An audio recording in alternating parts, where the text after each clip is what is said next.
Hi, this is Rob. And this is Matt. From Don Broco, and you're listening to the Rock Sound Podcast.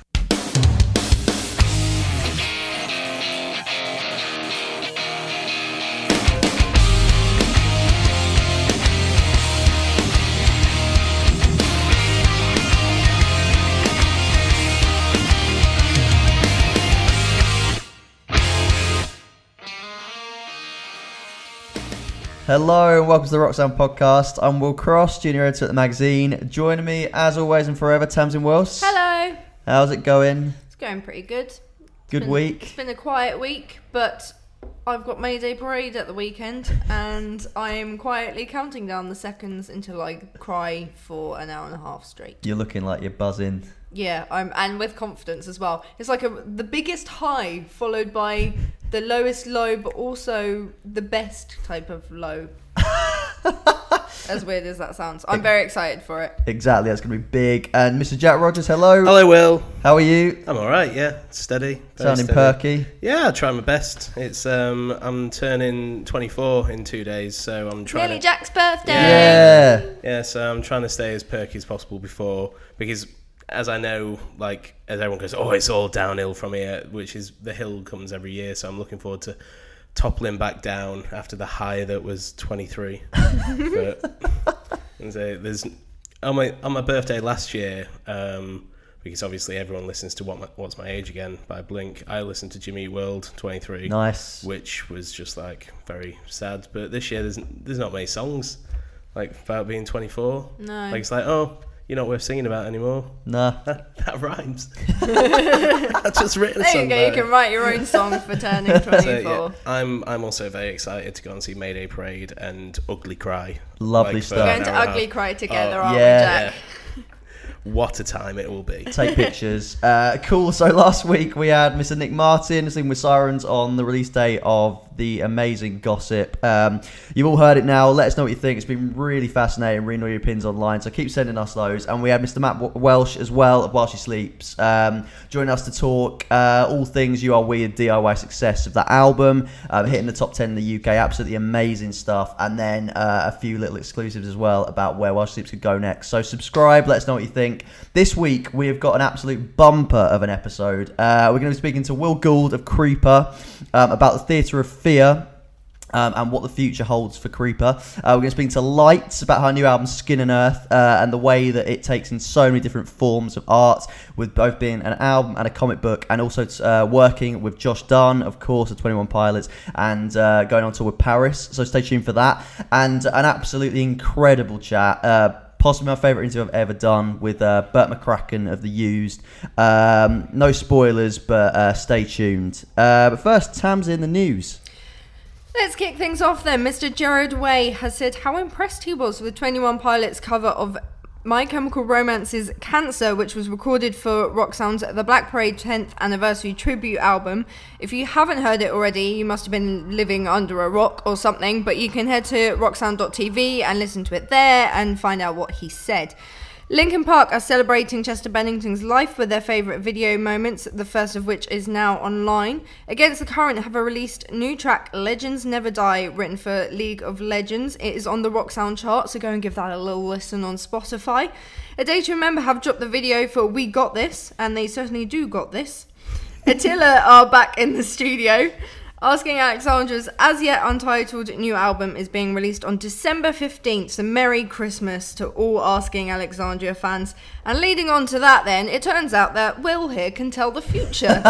Because not that long ago, you didn't you say, oh, I think there might be a Black Veil Brides and Asking Alexandria? Yeah, it was when... I've just got a little feeling. Yeah, when Mr. Beersack was teasing us about it. Yeah, I genuinely had no idea. But... And what's happened, Will? They're going on tour together. Amazing, yeah. So excited, right? It's going to be dramatic, I think.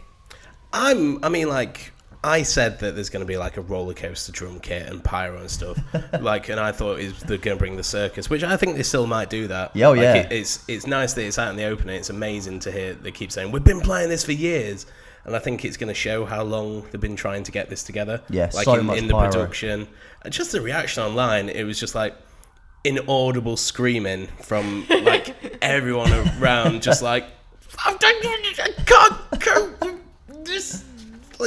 which is the way that all tours should be received. Yeah, for sure. Especially ones of this size. Yeah, Battle of the Tours, isn't it? So we had Pierce of All Time Low last week. Now we've got Arskin and Black Veil. I can't wait for that. Going to be amazing. Cool. So interview one. Will Gould of Creeper.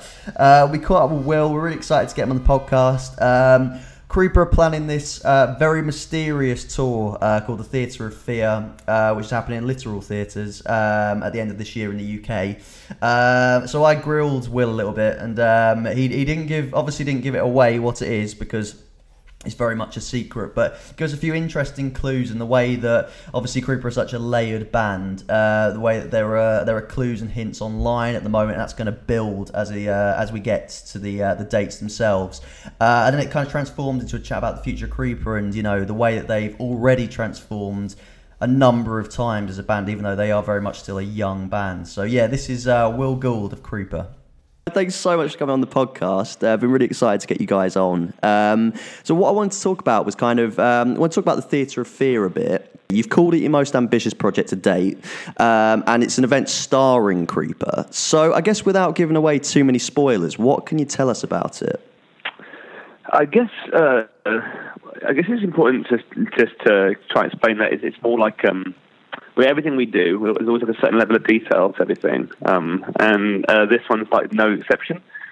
It's very theatrical. It's going to be maybe a little more dramatic, but it's very high concept, as I guess everything is.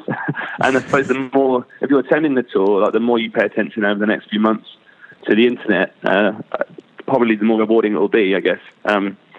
But yeah, it's very difficult to explain actually without actually telling you exactly what's going on. But it's basically every time we've done anything with Creeper, even from the smaller shows. I remember our first London show. It was at the Old Blue Last, and we hired lights for it. I remember thinking that was. And then we had the next thing. It was at the Underworld, and we kind of decked out the place. With there was a stranger mannequin, there was a photo wall, we had all this stuff. We've always got like very high concept, everything we do.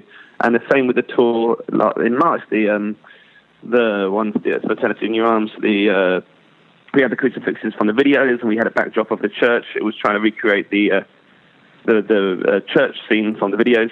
And so basically every time we've got a bigger room, we seem to have more to play with, And so on the last tour, we'd had this idea. We're like, we ever got to do a bigger room? This is what we try and do. So we basically spent all of our money, all the money we're getting on this tour, on making this ridiculous travelling production. so yeah, it's very exciting for us. And without giving too much away, I think it's going to be really something worth seeing. And it's something we're very excited to be a part of as well, because we've never done anything on this sort of scale before. Amazing. So yeah, because I was at most of those shows, and I remember obviously it's every time it seemed that bit more theatrical and kind of bringing the Creeper narrative into the live show. Is that kind of hinting at potentially a kind of a next step in the story and kind of things that we don't know about yet, kind of via your lyrics and things like that? I think both of the things you've mentioned are kind of integral to the show, and I think there are already kind of seeds of those things online. I guess with the whole thing with Creeper, the idea was that it's kind of I think for a number of years, bands and especially in the alternative world, seem to have become simpler and simpler and simpler, and so it's all easy digestible, and the edges were so smoothed off that it's kind of nice to have something for people to have to go and solve, and that's not as straightforward, I suppose what would be the typical thing in this situation normally would be to tell you that I'll tell you exactly what's going on, and tell you exactly what it looks like, and tell you what we will be playing, and why you should be coming. I think perhaps what's more interesting is to try and keep it a bit of a secret, and to have something that you have to work out like that in the eye of the guest who's coming to the show, to kind of have to work out for themselves, and that seems a lot more fun, I don't know. It just to me it seems like a much more fun experience to to not know what you're getting on a Saturday night or a Friday night or whatever the show is. Because you go a million shows every week, I imagine. In your line of work, Will, you must be gigs all the time as well. So Yeah. it's nice to try and do something different. You know, it's always our.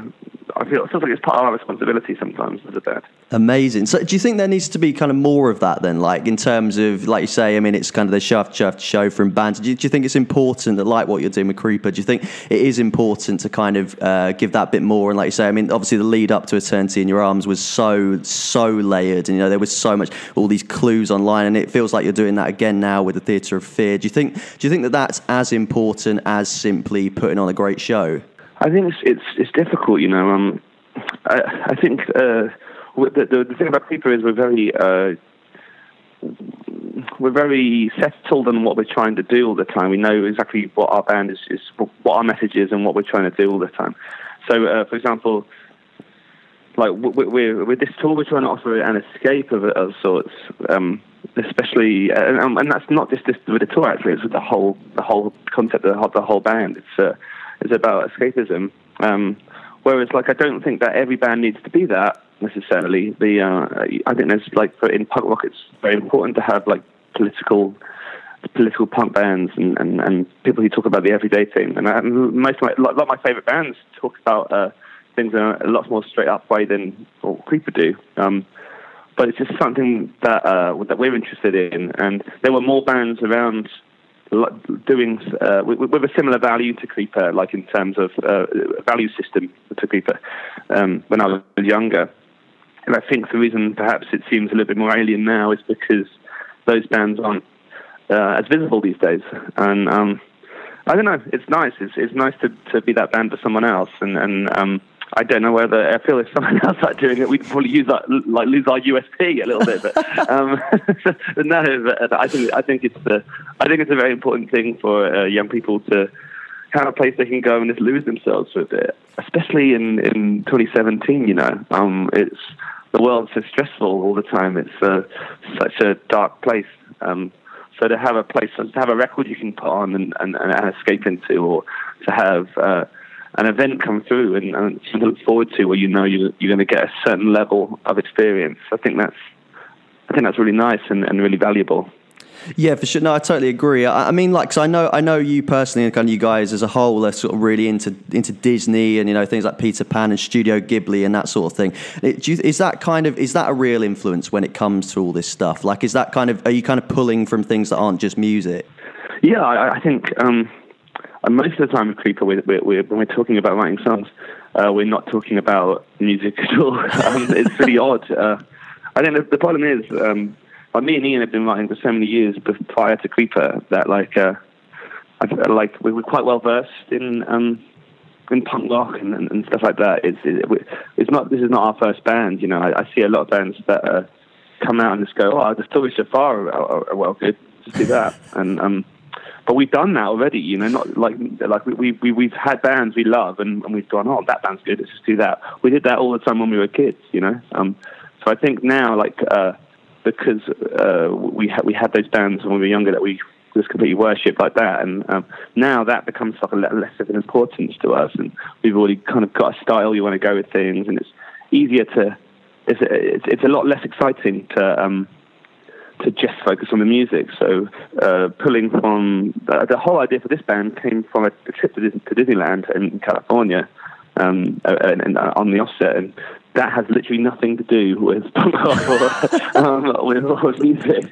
I understand it sounds bizarre, but it is that type of experience, though, that level of craftsmanship that comes along with those sorts of places.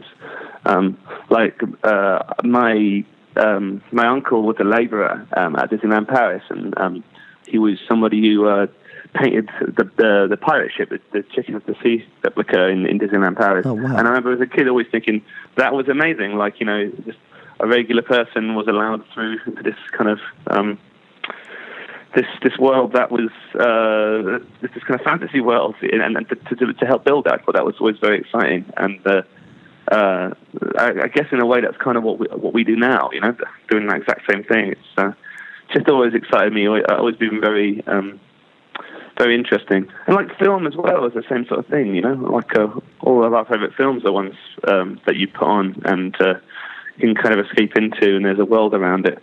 It's difficult though sometimes. I've been thinking about this lately. You always wonder how many of these little tiny things that you spend hours on are even noticed or even go checked, you know. But like, it's the smaller things that make the bigger things have significance, I think, sometimes. And yeah, that's just, I guess it's just the way we kind of operate.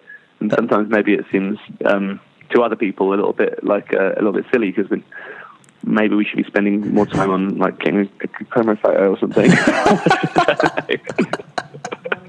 That's amazing, but I mean, like, yeah, because I mean, as a big Creeper fan, I've totally picked up on that throughout the EPs and into the album, and I mean, it's really, really great fun to kind of really delve and see all these strands coming together. And I mean, in terms of a musical influence alongside the kind of filmic influence, like artists like Bowie and that sort of thing. I mean, like a song like "I Choose to Live," I got a real Bowie vibe. And are you really inspired by the way he kind of offered that escapism and that kind of reinvention with every album?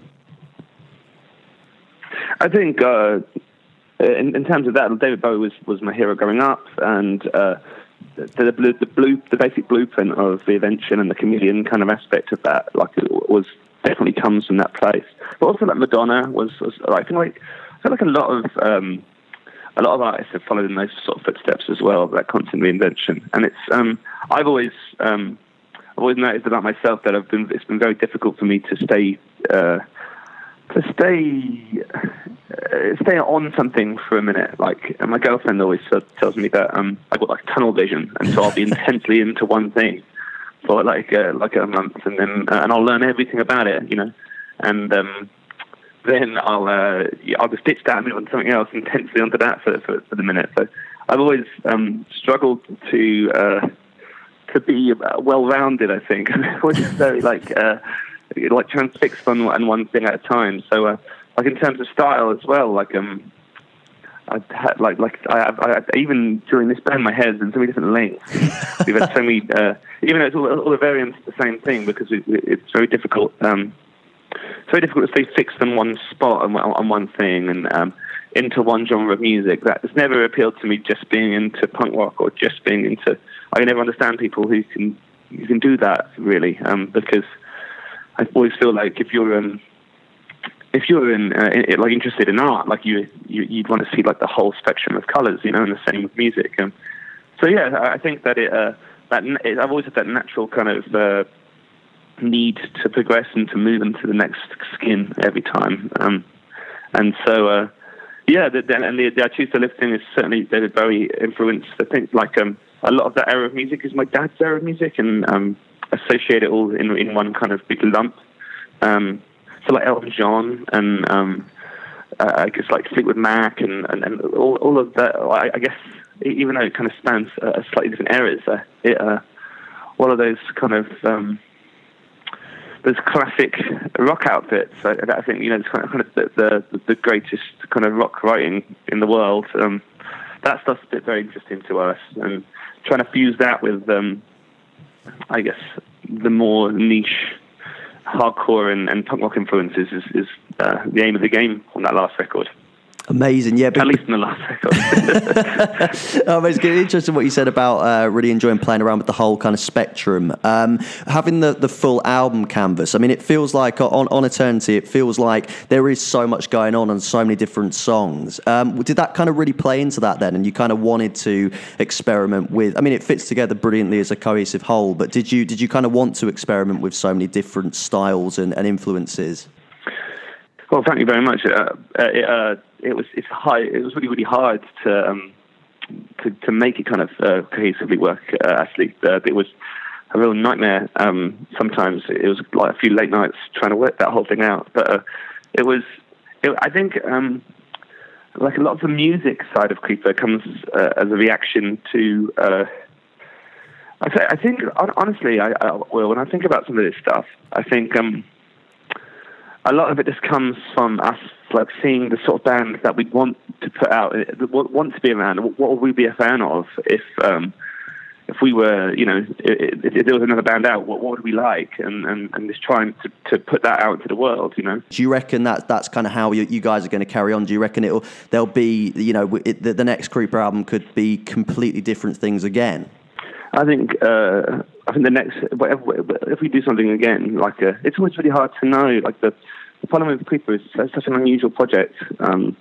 It's hard. It's not like it's not a set that will do anything ever. If we did another record, it would be a complete nightmare again. And but I think it would sound nothing like the one we've just made. And knowing my temperament, I guess, over the years, I think I would find it very difficult to write anything similar to what we've done already. And I think the problem is with it all as well is that your fans, as much as they really appreciate your progression, I think you run a risk of alienating people as well. But that's for the fun of it. I think all the best bands have done that, right? You have to every now and again take a chance on something, and you've got to be really confident with that reinvention all the time. I think it's if you don't make bold steps and you're not making something challenging and new, I kind of wonder what your value in music is anyway, right? Awesome. So really, really great chat. Tamsin, what are you saying? He's a lovely bloke, isn't he? He really is. He's a really nice guy. I'm excited to see what Creeper do on this tour, actually, because as he said, with each tour and each London show they've done, they've kind of stepped up a little bit with the dramatics and the production and the different things like the photo wall and stuff like that. And to go out and say it's the Theatre of Fear, like that in itself is quite a dramatic name and kind of puts loads of ideas in your head. And I'm kind of just imagining, because it's Shepherd's Bush Empire in London, which is a very grand venue anyway, and I'm just imagining the biggest and most flamboyant Halloween party you've ever been to. Yeah. And I'm really, really interested to see what they do with it. I love it. He was just we've spent our entire budget on just making this the best thing ever. So I think fans are in for a massive treat with this tour. I'm really, really excited to see what they do. Amazing. Yeah, I'm the same. I mean, and talking to him about how not only the band's transformed in sound, but also in the way that kind of what you just said about the photo wall and that sort of thing, in that they've really transformed their stage setup as time's gone on with each release. I think this is just going to be an even bigger step. I mean, Jack, you in agreement? Oh yeah, massively. I think the big thing for me about Creeper is it's been amazing watching their growth over such a short period of time. I remember being on holiday in Marrakesh and sunbathing and buying the first EP and just going, because I was a huge Our Time Down Here fan, and I was sick, it's a new band. And then to think that I go from there in my bloody swimming trunks to in December watching them God knows what they're gonna get on that stage.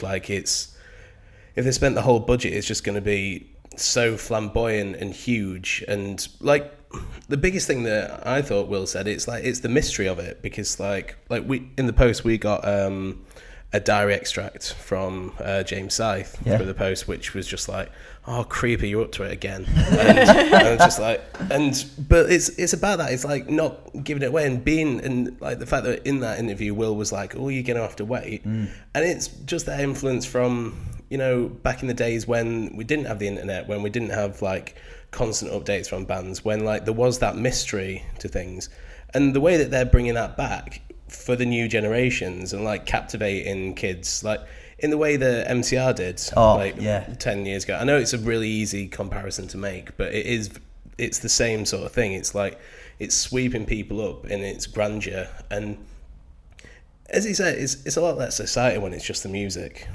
When you've got the character and when you've got the story behind it, and a story which doesn't just have one face as well. It's it's so personal, and you can interpret it in whatever way you want. To do that, yet still rip it and play old school punk rock. like, there's no one else doing it like Creeper. No, exactly. I mean, like, and obviously, you know, they're huge Bowie fans, but obviously he name dropped Madonna as well. I thought that was really interesting. So, you know, getting inspiration from these artists who are total chameleons and have completely reinvented themselves so many times with so much success. Like, to have a band like Creeper within our world doing that is so cool. And to go from, you know, a song like Gloom all the way to this year, a song like Crickets is just like testament to how good that band are. So yeah, can't wait to find out what it is. More on that as we get it. Huge shout out to Will for coming on. Jack? It's listener question time. Listener questions. I want Austin Knight to do a jingle for, like, listener questions or something. The first one is so lovely. Fry_Richard92, he asked, what have we had any first dance suggestions for his and Danielle Lisa's wedding? Which I'm like, bloody hell, are you trusting us with that? Because, like, I've thought of 3 I'll go, like, which is nice one, Night Drive by Jimmy Eat World, Make Damn Sure by Taking Back Sunday, or Reign of Darkness, Thy Art Is Murder, which, like, take your pick from any of them. I mean, think my choice kind of links in with your last one there, because I've literally just noted down anything with a breakdown. I mean, like, I think there's nothing you can share nothing more with your life partner than moshing the hell out of them. Then, like, crab coring over the dance floor at your Oh wedding. yeah, if it's Stick Stickly by Attack. Yeah. It's just like your nan's in the corner going, Yeah. what? this isn't Elton John. What do you reckon? Killer shouts. I did a live with Gloria Love by Say Anything. I think that's, I mean, I like, think that's quite personally, sensible. Yeah. I don't know. I can't speak for you two. I'm the girl of the group. I've not really thought much into my... What? Since when?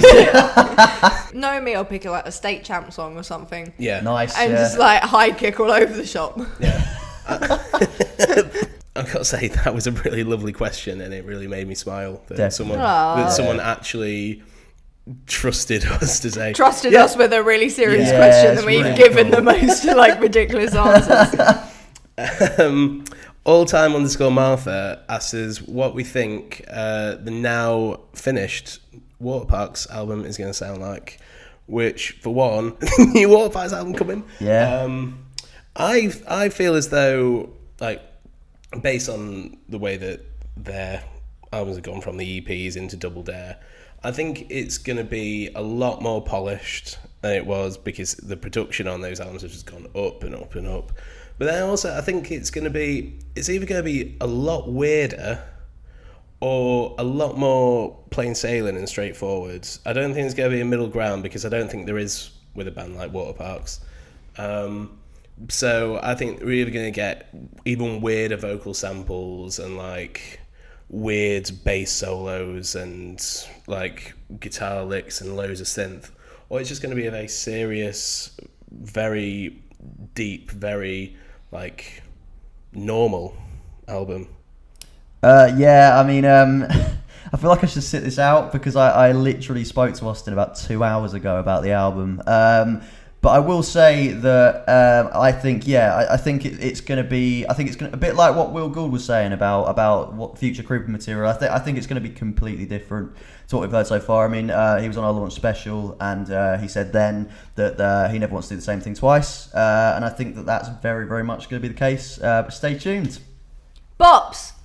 Yeah, bops. Yeah. That's the best answer. It's literally, it's all I've written.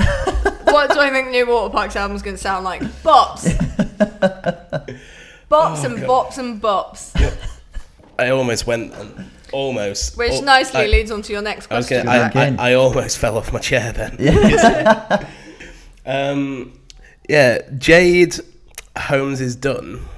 I hope that's how it's pronounced. It's very difficult when it's Instagram names where you know where the gap is. She asked what our favourite bop from a band was, and mine, plain and simple, Bada Bing with a Pipe, 4 Years Strong. Oh, yeah. Good shout. Straight up. Great shout. I'm going Neurotic by Seaway, straight up song of the year. It's a bop classic in the making. Vacation, check it out. It's amazing. I've gone with Perfect Score by State Champs. Yeah, because there's a little groovy bit in it, and every time it comes on, I've done it in front of my boyfriend, and he finds it highly embarrassing. I kind of do this like really low jig, kind of. It's not quite like. It's not quite a twerk. It's not quite a twerk. It's not a bit quite more a of a groove to it. Is it kind of like if your dad was like, oh, is if this your what dad, twerking is like? But with the biggest smile on your Yeah. face ever. That's me when I listen to Perfect Score by State Champs. Lucky Simon. Yeah, he's a lucky guy.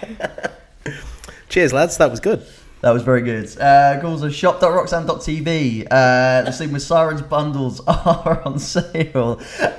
Go and lap them up. They will sell out. Legends bundle, limited edition cover by our own Tom Morgan. Also includes a vinyl sticker, hand signed poster print by the whole band. Or you go the other way and go with the Gossip bundle, which includes an exclusive tote bag designed by Mr. Kellen Quinn and an exclusive pocket mirror, both super sick. If you want all those things, you can get the super fan bundle as well. All a brilliant price. Check it all out. They will sell out, so buy them all up before they go. Also includes chats with Andy Biersack and Seaway and Fan Question with Frank Iero, a 2007 poster special, which is really, really cool. Life Lessons John O'Callaghan, so much cool stuff. So yeah, shop.roxanne.tv. Check it all out. The Roxanne chart we mentioned as well, also online on Spotify.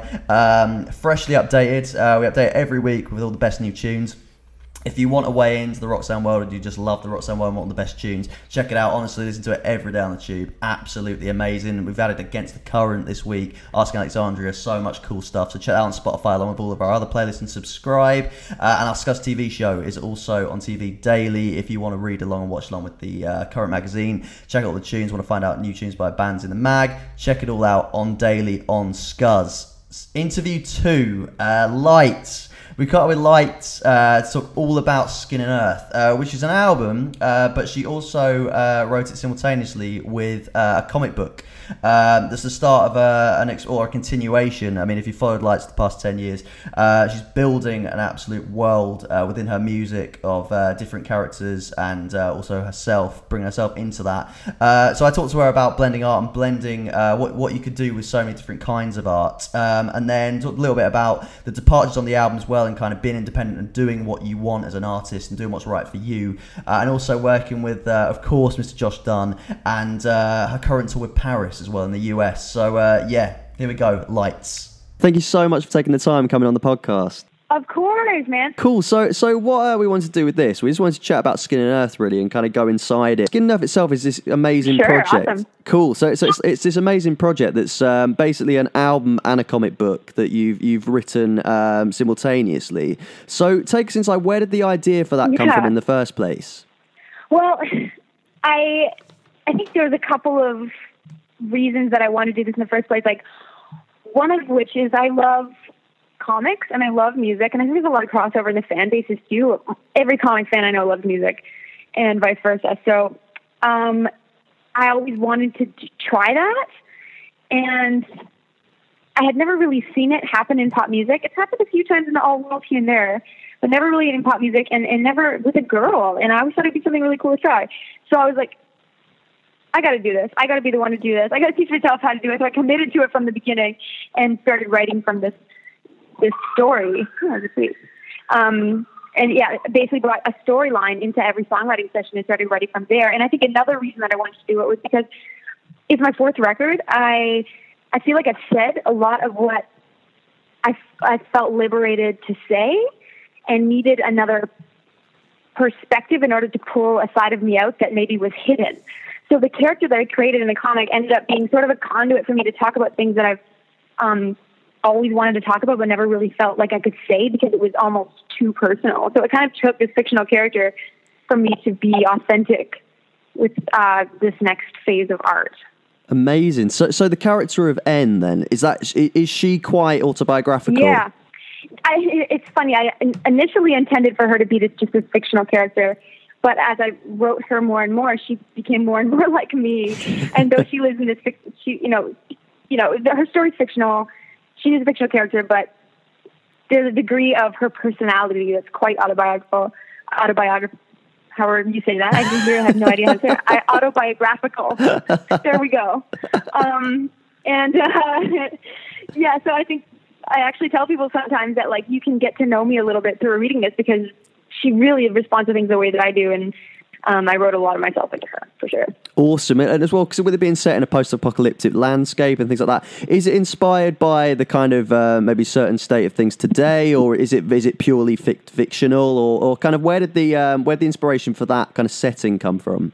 Well, initially the inspiration was that I'm a fan of dystopian fiction. It's like what I like to read about, and I like to think about different ways that the world would end, in just this fantastical sort of manner. But there is a degree of truth to it, and that's what I love about comics and medium itself. A lot of what I read has strong messaging in it, and it's a good way to talk about important issues without preaching on them so obviously, right? You can write it into your story, things that matter, things that you want to see change in, and it works its way into people's brains that way. So a lot of the commentary in the book is actually about environmental issues, and that's how in this story that the apocalypse came about. It was, there's no specific timeline on it, but it's obviously hundreds of years after the world gave way to famine and plague because we mistreated it for so long. And even in this last bastion of humanity, this last city on earth, they still continue to take from it. And it results in this hopelessness and this like sedative state that everybody puts them in to deny the fact that they're bringing themselves to their own ruin. And there's a lot of commentary within that. My dad, he's a green architect, and he's helped me understand what we would need to do as with our infrastructure in order to move towards a more sustainable planet. I think that we're getting there, but it's just, it takes time and understanding and energy on everybody's part. So yeah, there's commentary in that in the book for sure. Is this something that you've always wanted to do? Like, were the seeds for doing something like this sown very early on? Oh yeah, I've always wanted this to happen. I think it's been long overdue. I just needed to do it. I needed to put the time and energy in. And if it wasn't going to be somebody else doing it, it was just going to have to be me. And that's just what I decided was going to have to happen, because I think all these years I've been waiting for someone else to find the right person to do it, find the right artist, to find the right writers. And I just thought, I just got to do it, I had a good time with it. And that was the special thing about this project. You can work so many cool things into it. Like even in one of the frames, I drew my old self in the crowd. So there's a little cool opportunity to do those kind of things. Wow, no, that's amazing. Like, so because as well, you wrote the music alongside the comic. So with that in mind, then were you deliberately kind of playing each of the two into each other and kind of aiming to put all these Easter eggs and all these bits of your music into the comics as you wrote the music? Yeah, definitely. So the storyline was written before writing the songs, and then the songs were written based on whatever part of the story I was writing about and the mood. And as the song formed, that created even more of a visual for me as I finished the story, and then drawing came last. But everything's very, very connected and tied in, and I think every artist has a color. This is kind of a weird thing, but I've had this conversation with people before. I think every artist has a color they associate to sounds and moods, and it was a cool opportunity to experiment with color palettes that go to songs. So like New Fears, the color palette is burgundy and purple, and I've always envisioned that when I listen to the song. So that's the color palette that made its way into that chapter of the comic, and you'll notice that all the way through. The color palette that I visualize when I close my eyes and listen to the song is the color palette I use to color that chapter. Wow, yeah, because as well in the music videos you've released so far, there's a real striking kind of visual aesthetic. So is that all part of that? Is that kind of, did you want to extend that all the way through to, the music videos and everything else? Oh, yeah. Yeah, the videos all bring the story to life in some capacity, whether it's the process of me creating the story, like in skydiving, or a very direct visual reference to the comic, like in New Fears. It all brings the story and the comic to life somehow. Amazing, so cool. And you've said as well that you've beyond the first 6 issues, you kind of don't want to let it go, you don't want it to end. So could this be something that's there's going to be a sequel to, or even just further installments of it, something that you want to continue? Yeah, oh yeah, definitely. My mind hasn't stopped working on this whole idea, even beyond what the last issue is going to be. I mean, I have big dreams for where it could go. I'll let fans decide on what they think about the ending. It definitely is a bigger story than just 6 issues, but I think it wraps up in a really cool way at the end of this. So there's always room for more, if you ask me. Awesome. As well, it definitely doesn't end. So from a musical perspective as well, it's a real departure in parts. You know, so Savage has that kind of almost like a rock and roll stomp to it, and the verses on Giants almost feel quite hip hop R&B inspired and things like that. Did you want to kind of rip up the rule book, so to speak, like in terms of, you know, it's been sort of almost 10 years now since the Lights EP. So was this kind of, did you really want to kind of make a lot of kind of, you know, curveballs and departures with what you were doing on this album musically? Yeah, definitely. I wanted to push myself to make my biggest record yet. I wanted to make a record that there was something for everybody on. And I think in the past I've really almost, not in a negative way, but I've over-controlled the cohesiveness of the project and made sure everything sounds a certain way. And this time around, I've really freed myself to expand into sounds that I've never experienced, expand into beats that I've never written to. Like Until the Light has a beat that I've never written to on it, and that's with Cornrotic from Purity Ring. And like Moonshine has this like aggression to it, and that was with Big Data. Having Josh Dunn from 21 Pilots on drums brought a new element in on Savage and Almost Had Me. It was just nice because of the concept and my freedom to write about anything I wanted, because I was able to voice this character, I was able to go into these sessions with strangers and come out with a great song and like a new friend, because it was just this awesome creative environment. Whereas in the past, I've always written with the same people, and it was starting to all sound the same after a while. So it was nice to expand and push the boundaries of the project on every level, not just because there's a comic. You know, the music reaches that's new awesome. heights, I think. Yeah, for sure. No, that's awesome. I mean, how did Josh get involved in particular? Like, how did he come in? Josh and I met actually I think in 2009, and a guy who was opening for us brought him to the show, and they were friends. It was before 21 Pilots blew up. And we were playing at like the grog shop in Cleveland or like some joint in Columbus, because Josh is from Columbus. And hadn't seen each other for a long time. And then a couple of years ago, we were doing a show in Columbus, and we all went to a barcade afterwards. And now we're really good friends. And he's come to my shows, I've come to his, and there's this like mutual respect and mutual love. He's like one of the coolest, most humble dudes you'll ever meet, despite how successful he's been. Cares a lot about music, wants to be involved in all kinds of stuff just because he loves music. He loves art. And so he was hearing the record because he's friends with one of the guys that I was writing with, Dylan Bald, who's in a band called Floor, and we did a bunch of great tracks together. And he's like, let me play on some of this. So we booked some studio time, and just like that, he was playing on the tracks, and everything just happened really organically. Like, and he's just a really great dude, and is very generous with his talent, you know. Yeah, for sure. That's awesome. I mean, like, in that sense, do you think there's a real power in collaboration? You know, you're saying that, particularly on this album, you've worked with people kind of outside of who you normally work with and that sort of thing. Do you think that's really important in kind of realizing your full potential, I guess? Yeah, and I think there's an art to collaboration, too. I mean, understanding what somebody else can bring to the picture and trusting that. And I think there's been times, you know, years ago in the past when I was a little greener, I would over-control trying to make it sound like myself because I was afraid I would get lost in it. But when you're confident in your craft and you're confident in how you sound, you're not going to get buried. It's just going to be this greater version of what you could be. And that's what this whole record is about, is all these different songs were written with new people, and everybody brought a new dimension to it and their own vibe. And it's the concept and the story and the comic that actually makes it cohesive, not even necessarily the genre, you know, sticking to a specific genre for a track. So, just to finish up then, Lights, like, you're going on tour with Paris later this month, well, literally in a matter of a few days. Yeah. Are you excited for that? Yeah, Friday. Yeah, like, how are you excited for that? Are you a Paris fan? Are you sort of excited for that? How did that come about? I think it's just been something we've always wanted to do for a long time, and it finally worked out, and I think it's going to be such a killer tour. It's our first tour back in a long time. I mean, our last tour is fall of 2015, really. So I couldn't ask for a better setup.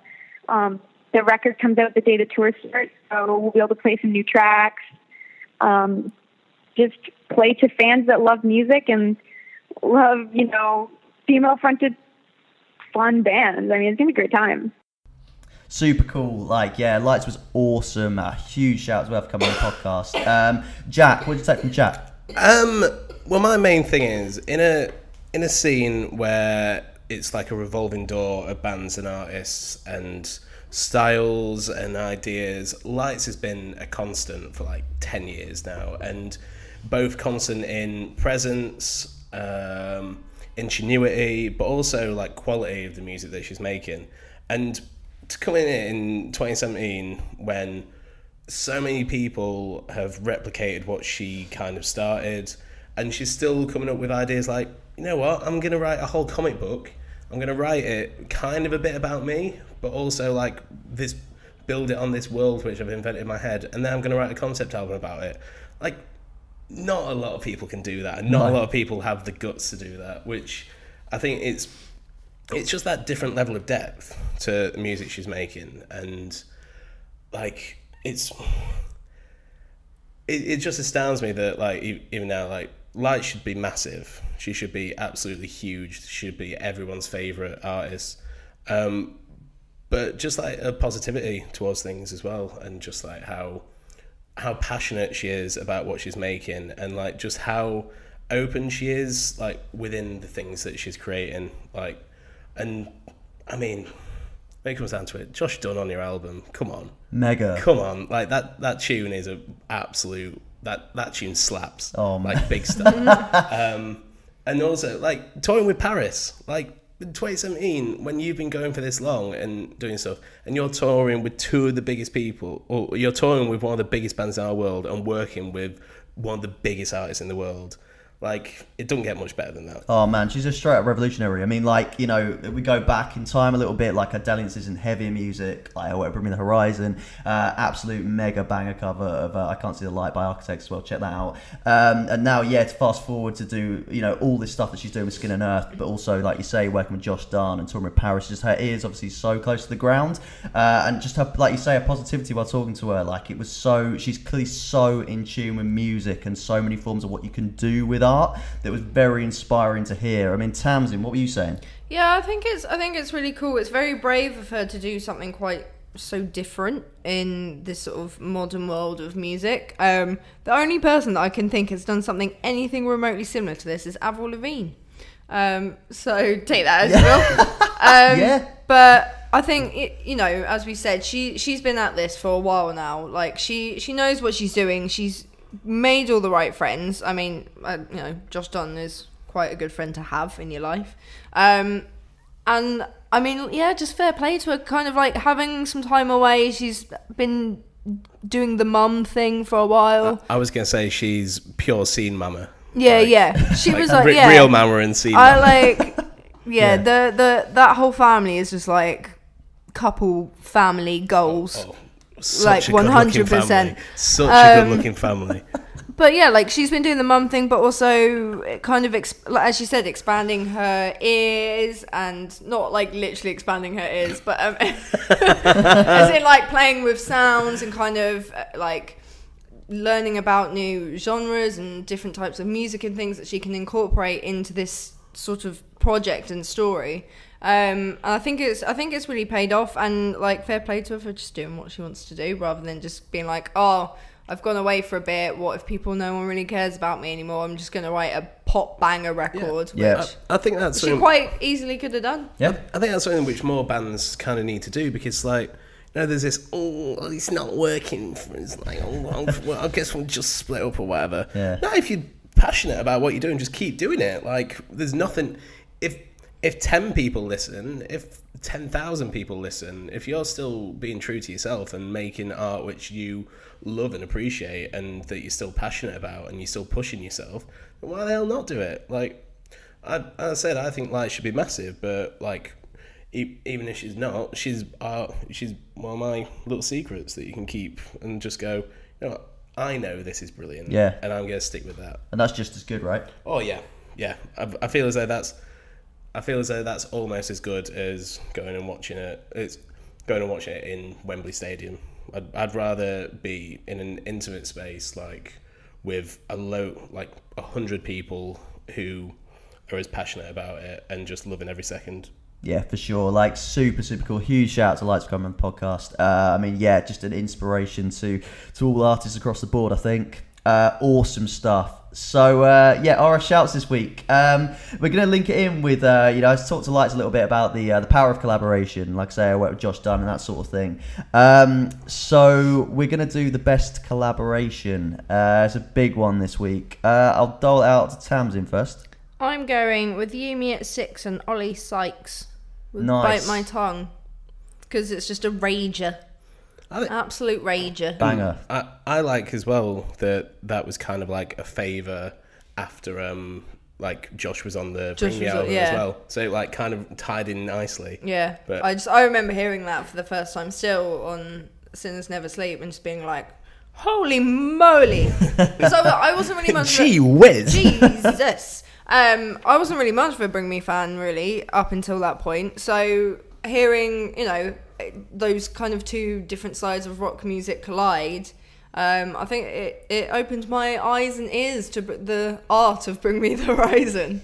So to the saxophones. And even now, if I put it on, if I decide to listen to it or whatever, I'm just like, yeah, this still rips. Like, it's still such a great song. Amazing, sick shout. I'm gonna link it in with who we've got next. I'm going. You know what they do to guys like us in prison by My Chemical Romance featuring Bert McCracken of the Used. Absolute classic. I mean, Three Chips for Revenge is just a straight up front to back perfect album. And yeah, this just Gerald Way, Bert McCracken absolutely going at it and just like screaming. Got Bert McCracken laughing in the background and then just throwing out all these hooks. Absolutely amazing. Honestly, that tune will never die. It's so good.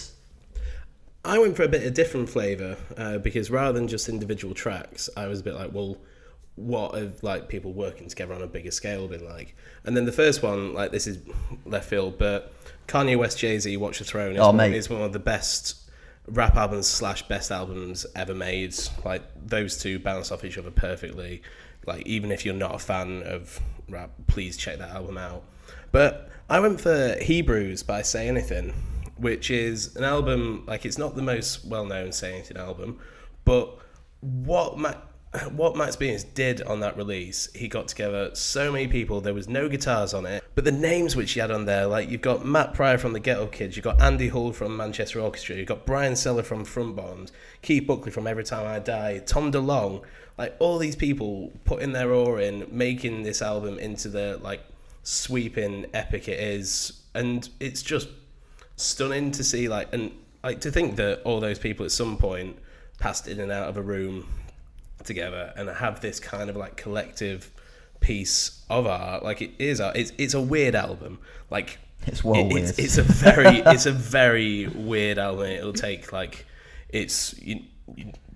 you maybe 20 listens to really go, oh, okay, I get it. But just like the scope of what that was, and to have the balls to go, I want to work with this many people and do this, like, it's unprecedented. Straight up, yeah, Matt Spoon was an absolute genius. Great shout. So, interview 3, third and final interview this week. Bert McCracken of The Used, absolute hero. The Used are a hugely important band. They've got a new album coming out called The Canyon next month. A hugely different new horizon for The Used. And very emotional. So I brought that to Bert, and he was very open. And yeah, I think I'll just, rather than lead in too much, I think I'll just let Bert do the talking. So yeah, this is Bert McCracken on The Canyon. So I just wanted to chat basically everything about The Canyon, really. There's so much to talk about. It's a hugely emotional journey. I mean, right through from For You all the way through to the mouth of the canyon.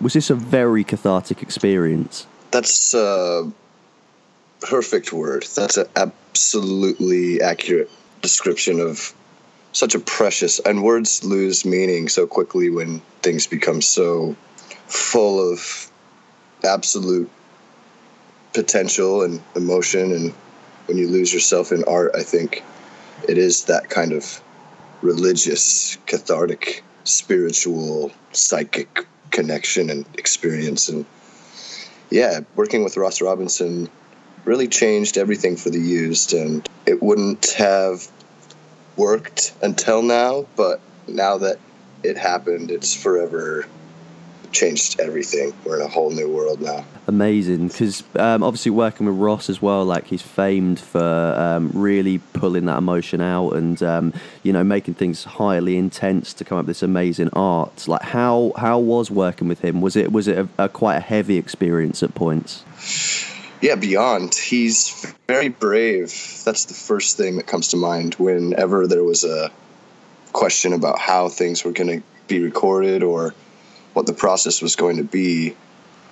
He's got this indescribable fearlessness, really, it's so childlike that it's infectious. It inspires on a whole other level. So, when we first talked to Ross about how the whole thing would go down, we had so many ideas that pre-production starting to kind of whittle ideas down was really difficult, and it took maybe twice as long as we thought.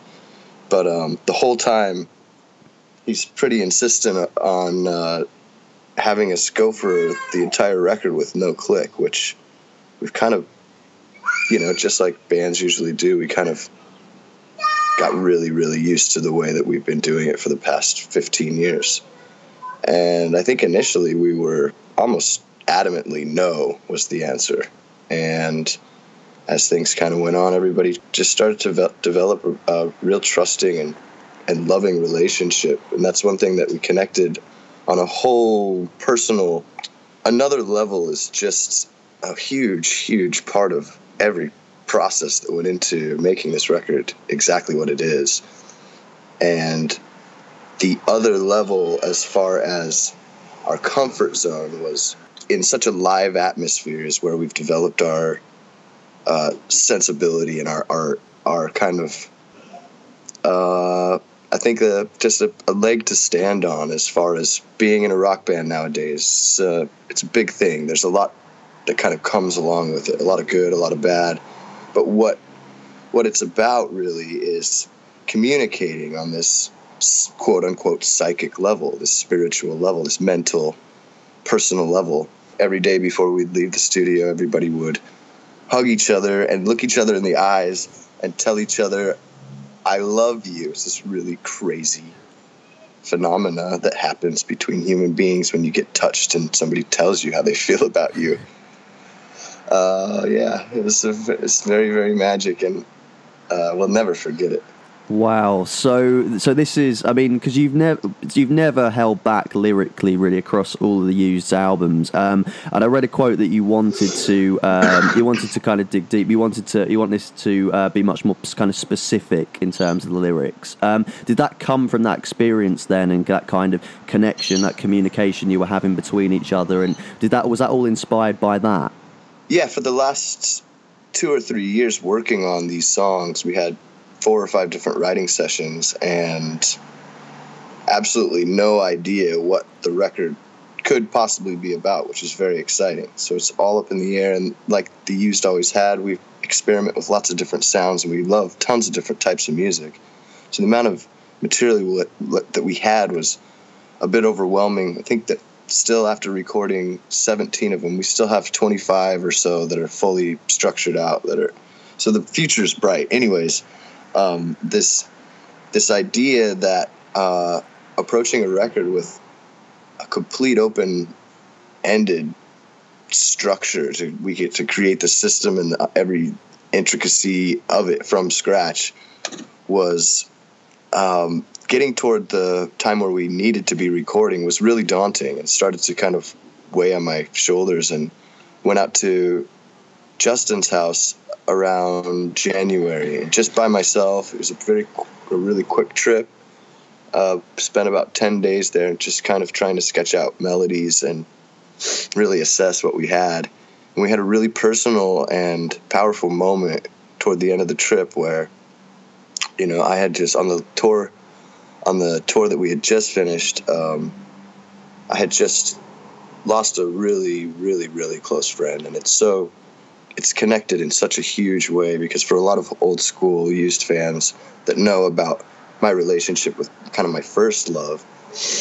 This was the person in my life who kind of took it upon himself the responsibility of her death, because he was the one who provided the methadone that she overdosed on, and he just kind of never was able to forgive himself. But bigger story, he was on Prozac for about 10 plus years, and classic story, stops taking it, and 7 days later drives up into Provo Canyon, which is where I grew up. It's my childhood. Every good and bad memory I've ever made kind of comes from there.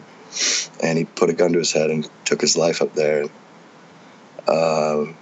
Justin also lost his father about 10 years ago, and just thinking about what music is capable of, we wanted to, just like I say in the beginning of the record, we wanted to write a song that captures that moment. If I had a small second, 5 minutes, 10 minutes left of time to say anything to not just Tragan, the person that I lost last year, but to anyone that I've lost. And I think humans can all connect on that level. Love is very painful, and that's the kind of duality I'm trying to capture in the metaphor of the canyon. Is this, what creates a canyon is deep, deep time, hundreds of thousands, if not millions of years of water cutting into rock. I thought that was so powerful, but also represents both sides of love and pain and happiness and all of it. So Ross was the catalyst and the profiteer that helped us to bivouac this comfortable camp of just the most intimate and personal things I've ever put down. And it's really scary, but I'm glad I did it. Wow, I'm so sorry to hear it, man. I mean, in terms of the album then as a whole, is it very much a testament to the healing power of music? Both sides, I think. And that is the tricky part about being a human and trying to wrap your head around mortality. There's no love without that serious, devastating pain. And what is pain in the context of death but love manifest? And so that old idea of the yin-yang, the connection, the duality of there's no happiness without sadness, all these trite and banal and cliche, monumentous but cliche ideas are so close to home, and kind of, we wanted this record to tell the story, the first half of the story representing his kind of side of the struggle, and you feel halfway through at Upper Falls that's the moment, and then me contemplating my own mortality, and maybe, am I following my friend home, or am I here to learn from the pain and take the pain as I take happiness in my life, and let it make me a better dad and a better reader and writer and a protector of ideas. I mean, like with the song as well, like About You, No Songs Left to Sing. I mean, was that very much where it's almost like you'd given so much emotion and you talked about so many things that's kind of where it was like it had all been pulled out of you? Or where did that song in particular come from? A lot of things on this record I never talked about to anyone ever. But during the first record, we were in LA for John Feldman's wedding, and I was with Tragan and Kate, and we had rented a motel room at the Jolly Roger, and we got completely beside ourselves, shall we say, intoxicated, and missed the wedding. But it was a really kind of a crazy moment that happened that night. Very intimate moment. The only truly kind of personally intimate connection I've had with another male on this planet in a physical way. And Kate was asleep in the room, and the reason why I met Tragan was I got transferred early on because of this dropout program in my high school, and I got kicked out of the one high school because I was missing too many classes. How ironic. So I went to a alternative learning program where I met Tragan. It was this transfer, but it was also this idea of like this kiss and this really intimate kind of transfer. But for a long time, he thought that a lot of the songs on the first record are about him, and it brought him a lot of kind of peace in his life. It means a lot to me. Well, I mean, so with this album, then you've revisited a lot of very difficult things right from the start of the Used's career. Then, I mean, that must have been so difficult to do. I mean, how did it feel once the album was kind of finished and you'd finished recording everything? Yeah, it was very, very huge. The feelings. There's so many different feelings. We've never had a more connected time. Creatively, I've never felt closer to peace, and my understanding of peace being this aggressive, selfless drive to create something to explode into history as one, as all, not as an individual. So many there's monuments and huge moments that when we were done, I was overwhelmed, and I had been away from my daughter for about 4 months. That it's the longest time I've ever spent away from my daughter in her life, and I was really ready to go home, but it was really this, like, wow, so much. Moon Dream and For You were almost afterthoughts to the last things that happened, and we kind of really pushed for them, and they might not have happened, and I can't imagine this record without them, but the record ended on such a beautiful and peaceful note. We played For You acoustic, just Justin and I, before I drove to the airport, and we recorded it, and it makes me weep with both like the happiest and saddest and craziest in-between feelings you can possibly imagine. I've never listened to my own music so much in such a therapeutic and healing, and I really hope that other people kind of take what I have been able to take from this record. It's truly brought me closer to what I feel like is peace, what I was trying to describe. And peace is not tiny movements in stasis. It's aggressive, violent movements toward honesty and love. Yeah, so as I say, possibly my favourite interview I've ever done. Bert's just a very inspiring character, I think, and to be that brave and that open and to talk about some of the things that he did, both to me and, you know, in a wider way on this album, lyrically. Just absolutely incredible. Jack? I think the biggest term is comfort zone, and it's something which he brought up a few times. And I feel as though it's something which we can all take from that. He didn't need to talk about these things. He didn't need to tell you or anyone that this is where the roots of the canyon are. Like, you could say it's about like a friend I lost, but he wanted to bare his soul in that way. And I feel as though, like, in the way that the canyon has been made, like it was made on tape, it's an hour and a half long, which are these facts which people go, but that's like, it's a man pouring every single inch of him like out onto the table and leaving nothing to chance, like not just having everything on tape, like every feeling, every thought, every emotion, like on this product, and it's out of his system then. And the other biggest thing is just, like I said, I've never listened to my own music as much as I have this, because I feel as though it's him being able to revisit those things which he's been able to get out of his system.